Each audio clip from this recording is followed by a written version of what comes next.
So the last time I got my race car, the 350Z, out of the trailer, for some reason when I got it into the shop, it threw an ABS code, a slip angle code, and a TCS code. Typically it's either going to be a wheel speed sensor or the ABS pump itself. This car has already went through an ABS pump before, so I'm kind of thinking that the ABS pump is bad again. I was able to find one off of eBay. So I ordered the part, it just came in, and I'm going to go ahead and replace it. Hopefully that takes care of the issue. So with the 350Z, there's two different ABS style pumps. It depends on what car you had, whether it was like a track mode or base model. This car was the base model and it just came with this little pump. The track models and stuff came with a bigger pump, and if the ABS light's on, you can actually still drive those cars on track. But these pumps, when they go bad, it just locks up a wheel. So I got that new ABS pump installed. That's all put together. I still need to bleed the brakes, but let's go ahead and jump in the car, start it up, and see if that lights went away.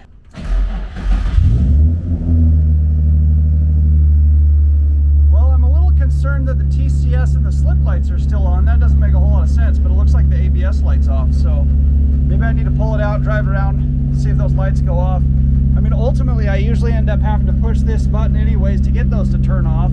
I don't like them on, so that's not that big of a problem as long as the ABS works. I've got my Nissan 350Z right here. I'm going to be driving it in the race this weekend, and I wanted to bleed the brakes, so I figured I'd show you how to do that. So this right here is like a vacuum pump, and we can just connect it onto the end of the bleeder valves on the brakes, and we can just suck the fluid right out of the brake reservoir all the way up into this, allowing us to pull the fluid from the brake reservoir through the caliper and bleed all the air out. So right here is my brake reservoir. I want to make sure that it is as full as I possibly can get it, because I'm going to be sucking the fluid from this through the lines all the way down to the calipers. If I don't make sure that this is full and I end up sucking it dry to where it starts pulling air, then I'm going to have to start the whole entire process over again. And you go through quite a bit of fluid the first time you're doing it, because you're trying to pull all the air out of the whole entire system.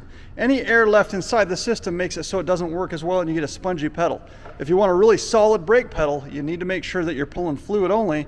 So you want to consistently make sure that you've got fluid in your reservoir. So I'm going to take my vacuum pump, and I'm going to go ahead and show you a link to Amazon where I got this. It was pretty affordable. I believe it was under $100. This is a really good tool to have for any extraction process for any fluids. If you're trying to do brakes, if you're trying to do differential fluid, transmission fluid, those types of things, these really come in handy.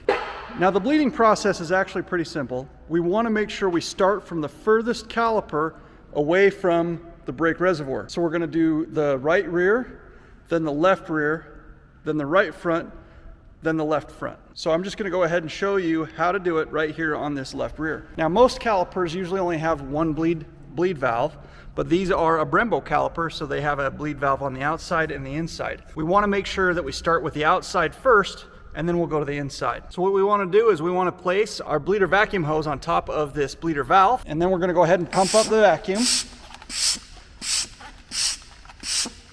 Give it a solid 8 or 9 pumps. And then we're just going to go ahead and open up this bleeder valve. And you're going to see it's going to suck fluid up into the hose all the way into the vacuum. So if we hold it tight, it's going to help suck it out a little bit better. And then once we're finished, we're just going to have to close this valve. Make sure you close it tightly, and we can lift it up and you can hear that it still had suction, so it's just going to clean itself out. I can pump it a couple more times by closing the hose off and then letting go. And it's going to clean the hose out so that it doesn't drip out.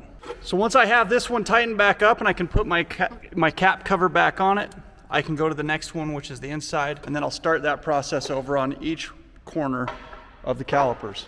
Once that's done, you can start the car. Make sure you depress the brake pedal a couple times, and hopefully after just a couple of times of depressing the brake pedal, you'll end up having a nice solid pedal feel. Hopefully this is helpful to anybody out there that needs to bleed brakes in their car. There's multiple reasons to need to bleed the brakes, especially in a race car when the brakes get hot. You want to be able to push out that old hot fluid that's been burnt up and replace it with nice fresh fluid. You don't have to bleed the brakes to where you're pulling all the fluid from the reservoir back into the calipers. You're just trying to bleed out the fluid that was left inside the calipers from all the heat. Now, in a typical car, you're not going to necessarily go through all that heat, but still over time you have high temperatures, low temperatures, and it just kind of makes the fluid that's inside the calipers a little bit mushy. And so just, if you if you go ahead and suck that fluid out and replace it, it always makes your brake pedal feel that much better. If you haven't already, please click subscribe to my channel. I'm always posting things about cars, cool cars, race cars, and just normal things about maintenance on how to take care of your own car.